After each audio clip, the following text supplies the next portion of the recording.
Hey guys. All right. Continue. I'll try to get Zoom where it's extended. I have a CCNY account, and that's what it's linked to, and they have an account for Zoom, and I should get unlimited time. I contacted them, so I'm waiting to get back. All right. So, thank you, Sharif. Okay. So, chapter 2. We'll go into chapter 2. Everybody can see my screen.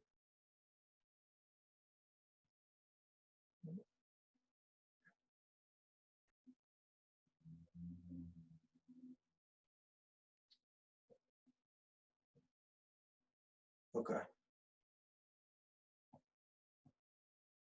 Kinematics in one dimension.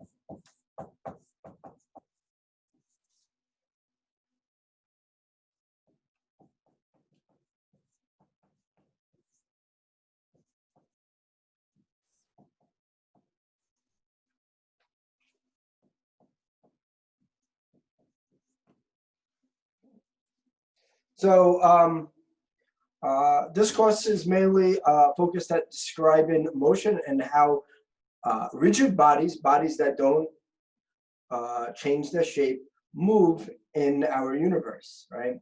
And the simplest case is in one dimension, where they move along in 3 dimensions along a straight line, right? Along one axis. Now, the way it works is that, so if I have one axis, this is a straight line, right? One dimension, let's say if we have a ball and it moves to over here at some time later, right? It moves a certain distance, right? And you describe this distance as, let's say, it moves 10 meters, right? And now if it moves in this direction, 10 meters, you have a certain, so we say that there's a certain point that's at 0. We'll call this the 0 line, right? There's some reference number that we say that we define our unit system based off. That's 0, right? 0 meters. There's no distance, right? We define a certain place in space as 0. It's kind of arbitrary. We choose it to make our lives simpler. We choose this based on how symmetric the problem is. Like, let's say if we move the ball 10 meters this way, and then we moved it back 10 meters over here, we want to choose this as 0 because it just simplifies the problem, because you go from negative 10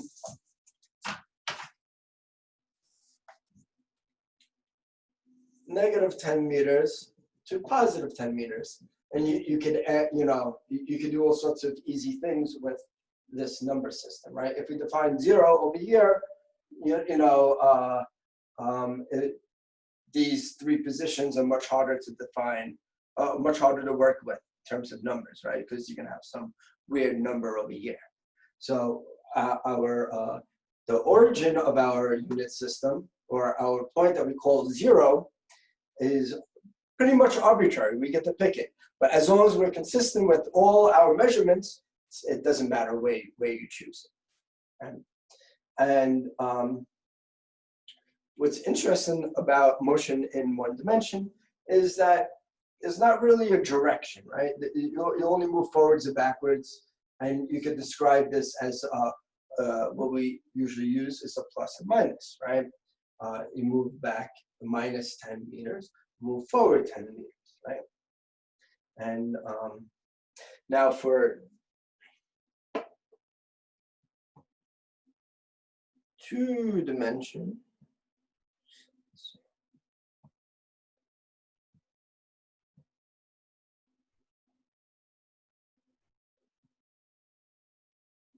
Now, there's two quantities here, right? Let's say if we move. So first we moved up 10 meters. Let's use another color. We move forward 10 meters, right? And then we move backwards 10 meters, right? So this is step one, and this is two, right?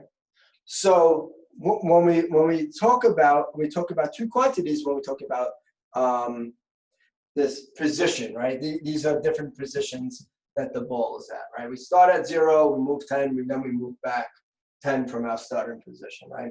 So when we talk about positions, we talk about generally two quantities.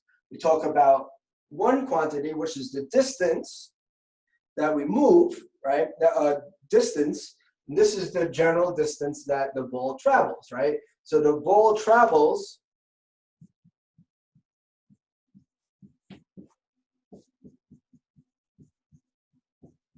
travels 10 plus 20 meters, right? Because it moves back 20 meters, right? Plus 20 meters. So the distance it moves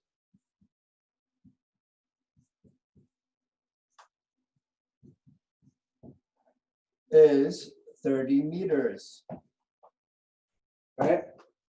Now, this doesn't describe the situation fully, because we only moved 10 meters, right? In the end, if I just look at where we started from, and then let's say if I'm, manager, I actually move the ball forward, forwards and backwards, and I come back. All I see is where you started at. I knew that you started at 0, and I knew where you finished at, right?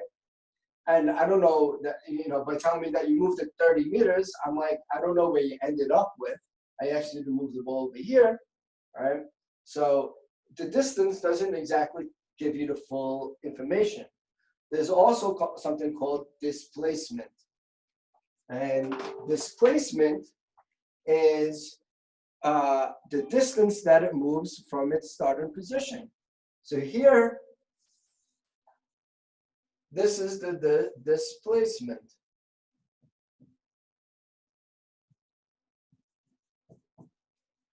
Right? So the displacement is only negative 10 meters, right? And move it this way. Now, if you notice, I used negative, right? I didn't say that it was displaced 10 meters. I used negative. This gives it direction in this one dimension. So if you look at distance, it doesn't make sense that I move the ball negative 30 meters in terms of distance, because distance is only a quantity. You can't move negative distance, right? It can only be positive. And the main difference between displacement and distance is that this is a scalar quantity. What do I mean by scalar? Is that it's just a number. It has no direction associated with it. Displacement is a vector, right? And what I mean by a vector is that it has a number and a direction associated with it, right? A displacement this way is different than a displacement in a positive 10 direction, in the positive direction. So these are two different quantities, and we describe these two different quantities in terms of its position, and not its position, its direction. I moved in this direction, right? Or I moved in that direction. And then to see how far you moved, you look at the number. This is what's called a vector. It's just simply a number with a certain direction. And this is a very important concept for physics, right? So we'll work with scalars, which are just numbers, and vectors. Another example of a scalar is seconds, right? Seconds, according to the Newtonian world, only moves in the forward direction. It's a scalar quantity. Doesn't have direction. Distance doesn't have direction. So speed is how fast you move, and that doesn't have direction. But velocity tells you the direction and speed that you move in. That's a vector. So velocity tells you your direction. Now, we'll use to describe displacement, or we'll use this symbol called a delta. So to see the displacement, right? So let's say if we have three positions, right? We have x0, x1, and x2, right? So to find out our displacement, we'll call our displacement delta x, how far we moved in the end, right? And to get it, we subtract the initial and finishing positions. So for here, delta x would be given by x2 minus x0. We don't care about this x1 over here, right? We just care about the initial and final positions of this ball.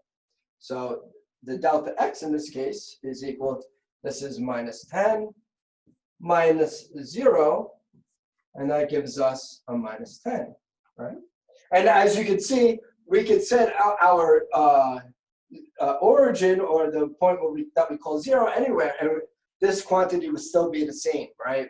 Because we would just adjust both x2 and x0 accordingly, whether we decrease it or not, right? And this is what we call delta x, the change in x, the change in position, right?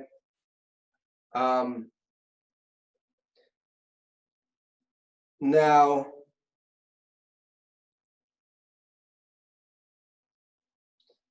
I just mentioned average, talked about speed and velocity. So what is velocity exactly? What is speed, right? So what speed is, let's continue this. I'm going to erase this stuff. So we have delta x. And erase that. So what speed is, average speed, right, of moving this ball, right? So how long does it take for me to go from x0 to x2, right? So the average speed is given by the distance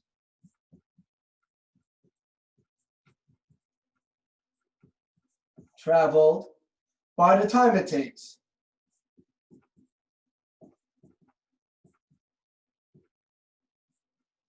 To travel that distance, right? So this tells us, literally, it's how fast we move a certain distance, right? Distance per second, right? So in this case, we moved 30 meters. I didn't give any distance, any time. Let's say if this is time 0, I'll write it in here. T0 is equal to 0. T1 is equal to 2.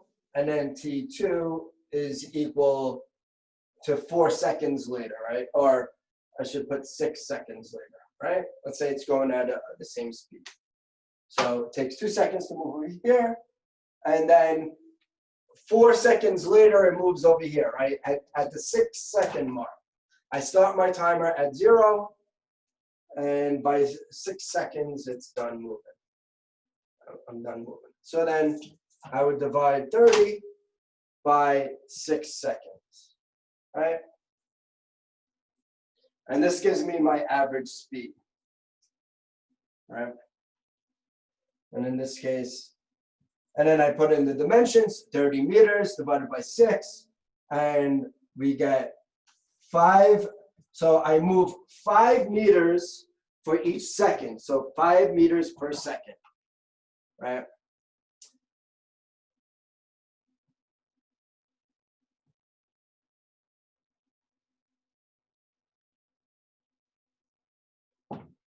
Now, why we say average? Because we only took the starting and final positions. Let's say instead, let's say we're not traveling at a constant velocity, at a constant speed. Let's say if we travel here in 1 second, we shoot over there in 1 second, and then by 6 seconds, we make our way back. That average speed doesn't take into account the change in speed along the way. It's just our average speed for the whole trip. Right? And this is actually where calculus comes in. So when you have quantities that change over time, like our speed changes over time, we have to use derivative and integral methods to take this into account. And that's where these calculus really comes in. So now that we know what average velocity is, or average speed is, let's talk about average velocity. So average velocity is basically, so let's put this back to 2, keep the problem simple. So then now average velocity, I'll write this in average velocity.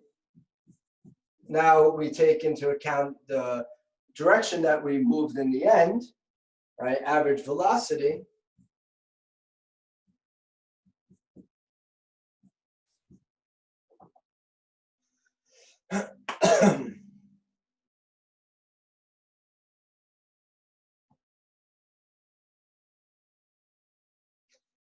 is equal to,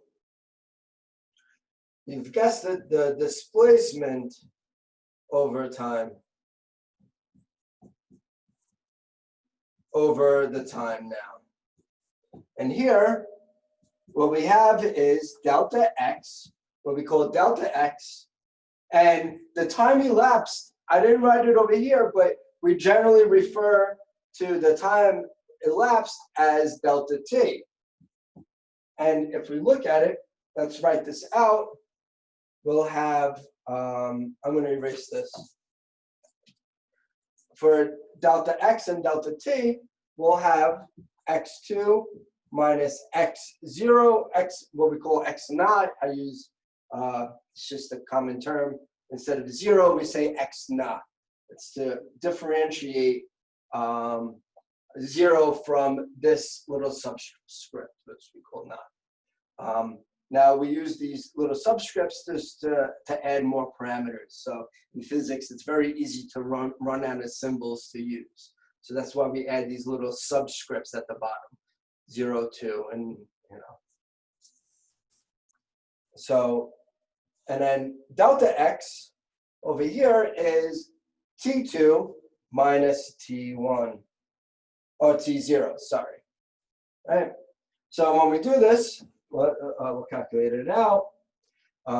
So we start we finish at 10 minus 0, and then the time is 6 minus 0. We started with what we call at 0, what we called 0.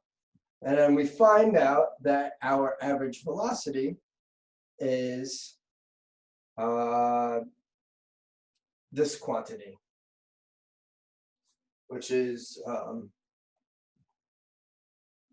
1.66, I think. Is that correct?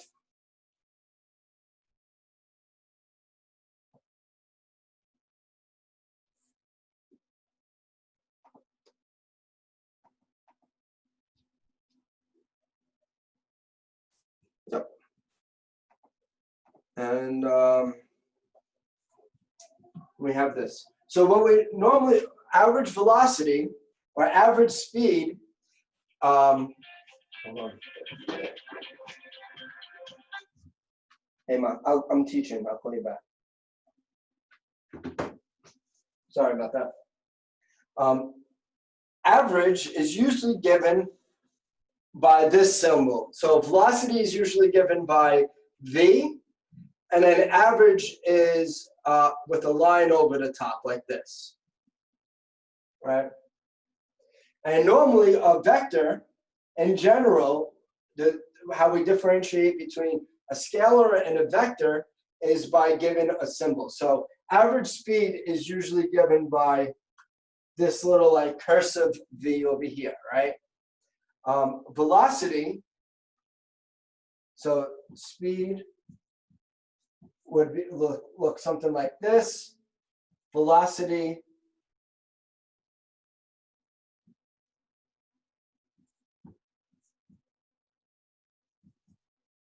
would look something like this, a regular V with this arrow on top of it. That's how we define a vector. That's how we know the difference between a vector and a scalar, is that you get this little arrow on top. The arrow is supposed to represent the direction, right? That's how we, that's the symbol we use to describe direction. And then for averaging, we have this little line on top.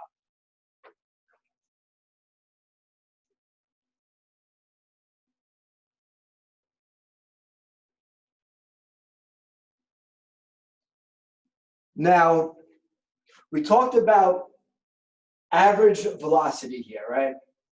Where we have the start and finish, and then we subtracted the two starting position and the end position, and how long it takes to go from starting position to the end position, and we get the average velocity, right?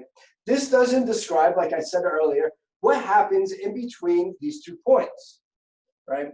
And this is what we call the instantaneous velocity. So in this case, the instantaneous velocity is when you do this at a much smaller time and length scale. So the instantaneous velocity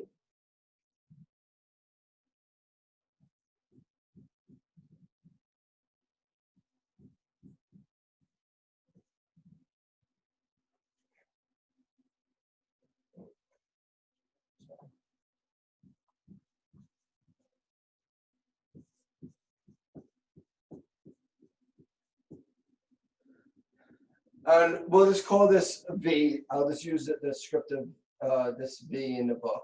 Don't worry about that. There's no direction right now, right?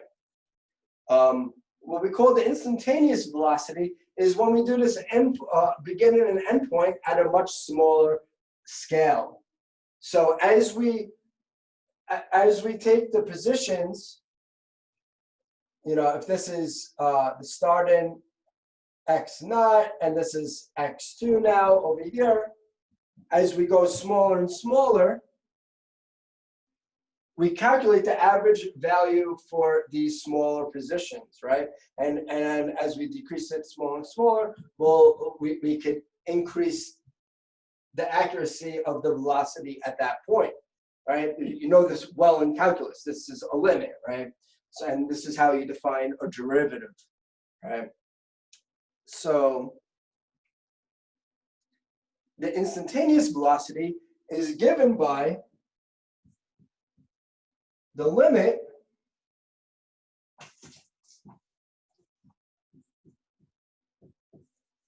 as x goes to 0 of delta x over delta t. I'm sorry, as delta t goes to 0, right? It's defined as this limit.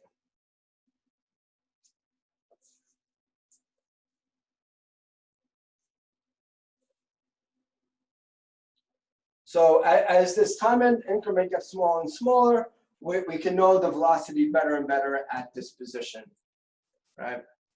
And then in the limit that this goes to 0, we actually become precise. And that's part of the appeal of calculus, is that this imprecision, as you get imperceptibly small with the time distance, it becomes an precise value, right? So as it goes to 0, we get this becomes an equal sign, right? It's no longer a approximation of the velocity at that point. And then what we say is that this is equal to dx dt, right, from calculus. So it's the derivative of the position in terms of t, right?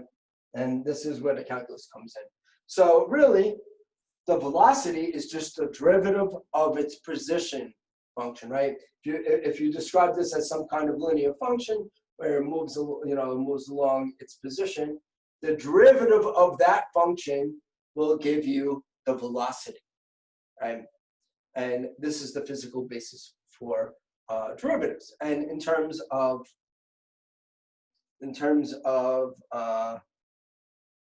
functions, it's the slope of the function, right? How fast does that function change? It's the slope,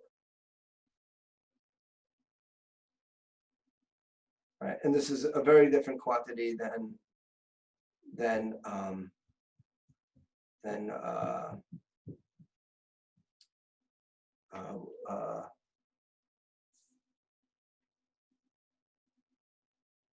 average velocity. So let's say if we have this again.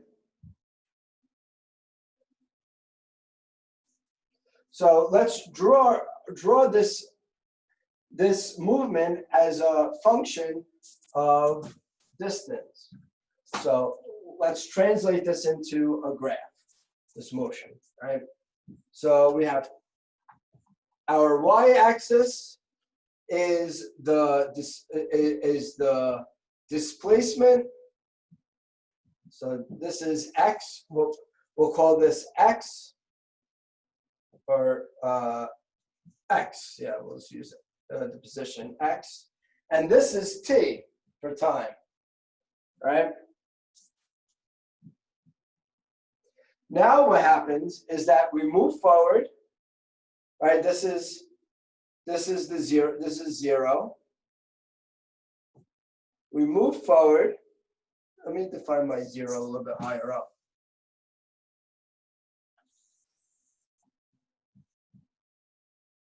Right. So we start, and let's say if we're moving at a constant velocity, we go forward, or a constant speed, we go forward, right? We're increasing our position at a constant rate, and then all of a sudden, we decide to move backwards. And we move, and then according to this time scale, we move backwards at an equal speed. So then once we get up here, we're moving forwards, then at the same slope, but in the negative direction, we move backwards, right? And it'll look something like this, right? So if we calculate the instantaneous velocity along the way, this would just be the slope, So the instantaneous velocity is the slope at a particular region, or the tangent, right? So we calculate it over here, and over here, and then over here.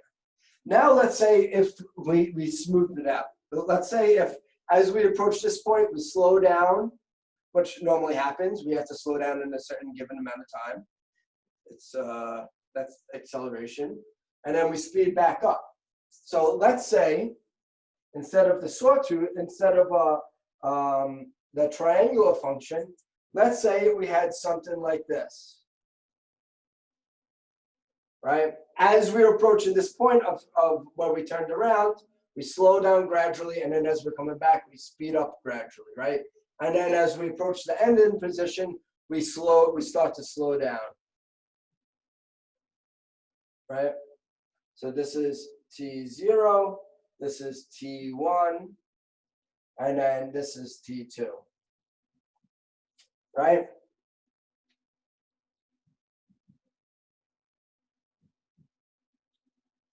And then x0,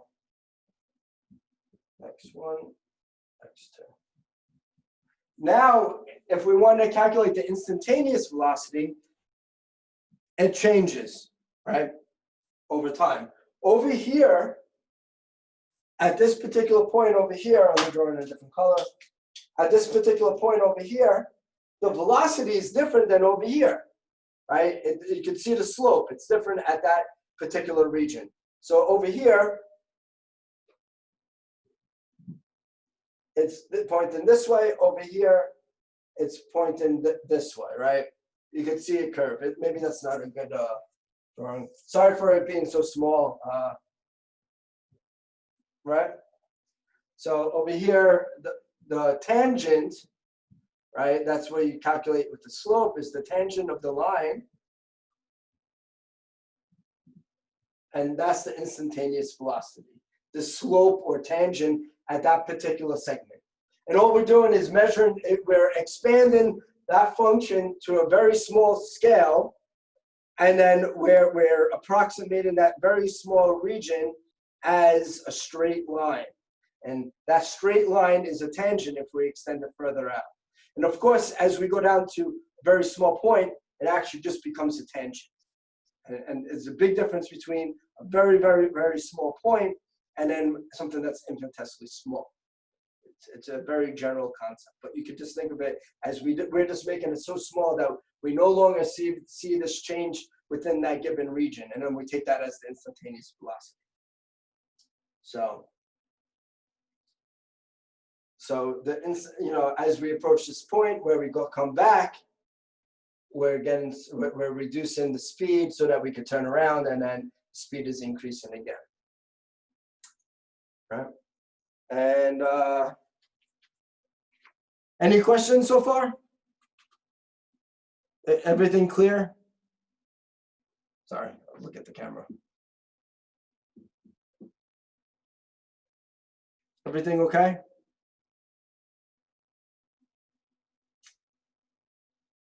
Right. Awesome. So,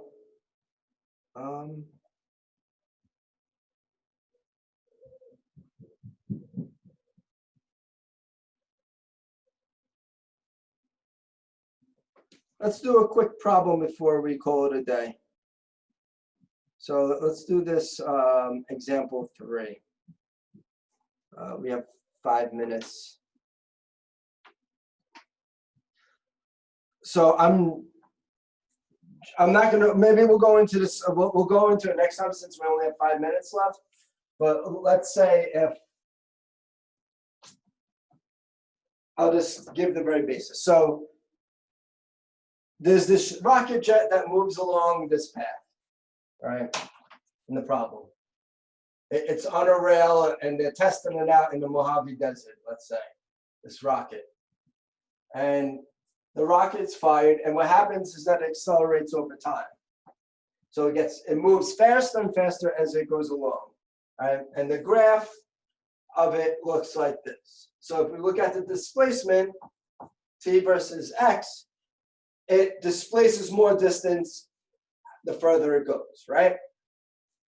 And then, and then once it becomes straight, the speed doesn't increase anymore because, the speed is the slope, and if that doesn't change, that means it's going at a constant velocity over a certain amount of time. Right? And this equation, let's say, is given by the position that is a function of t, and it's a function given by this quantity, where a and b are just numbers. Here it's a is equal to 2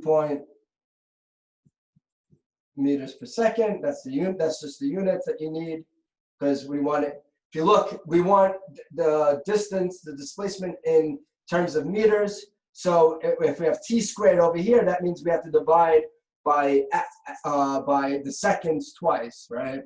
So we have seconds squared. So then this will give us meters in the end. And then over here we just have a constant, and then b is equal to 2.8. And wherever it kicks us out of the room is where we'll stop. And then I'll continue next time. Well, let me just finish this thought, and then we'll continue next time. So let's say if we want to calculate the velocity of this. the velocity is just equal to the derivative. Is equal to the derivative of this function, right? And does anybody know what the derivative of this function is? 4.2t. That's correct. So then, well, I'll just leave it as A and B. So when we take the derivative, we reduce the powers. If you need a refresher in calculus, please look it up online. There's a lot of support on YouTube for how to do derivatives. We'll just do simple derivatives and integrals. I won't give you anything crazy. I'd rather focus on the concepts. So then we'll have, we bring the power down, and then it becomes the coefficient. We reduce the power by 1, and we get this. This is the velocity, right? And then this is just the constant, it drops out. So as over time, our velocity is increasing. That's why we see this curve, right? This curve in the position function tells us about a change in velocity. And does anybody know what this change in velocity is? This velocity change. Acceleration. Exactly, acceleration. So the acceleration is just the derivative of the velocity. So you get this nested situation where the different derivatives describe different quantities. So here, the derivative of the velocity tells us the acceleration. The acceleration is how fast does how does the velocity change? It's the change of the velocity. Or you can look at it as the acceleration is the change of the position. Right? And in this case, the power becomes out in front, it's just 1, and then we're left with A. Now, if we look at it, we can even go backwards. If I give you the acceleration, you can figure out the velocity, right? So instead of a derivative, use an integral. So you could go backwards and forwards from each one of these using derivatives and the integrals. And this is the basis for calculus. This is why Newton invented calculus, to describe the slopes. He realized, oh, the velocity is related to the position. Oh, this type of algorithm where I reduce the power of the variable down and I bring it down, this thing tells me this thing operated on the position will tell me the velocity, right? And this is how derivatives and integrals were invented. And then we'll go into the rest of the problem on Wednesday. So we'll finish it off there. Anything else before we go? Professor, what about labs? Are we going to have separate sessions for labs? Yes, yeah, the labs are separate. Today was the first lab day. You signed up late, I believe, right? You emailed me about you weren't part of the email chain, the initial email. That's because the wrong email was attached to my CUNY first. Okay, I'll include you in the lab in the lab email chain. We just went over the basics today, so there was no lab report, so you didn't miss anything. Anybody who can't, we started the lab a little late. I couldn't get on the internet properly, but we just went over the basics of the course. If somebody could help them out and tell them the basic info, that would be great for the lab. But you didn't miss much. So just yeah, the labs are it's a separate. I'll send you the email right now, and then thank you. Yep, no problem. All right. Any other questions regarding the course or anything, or the information?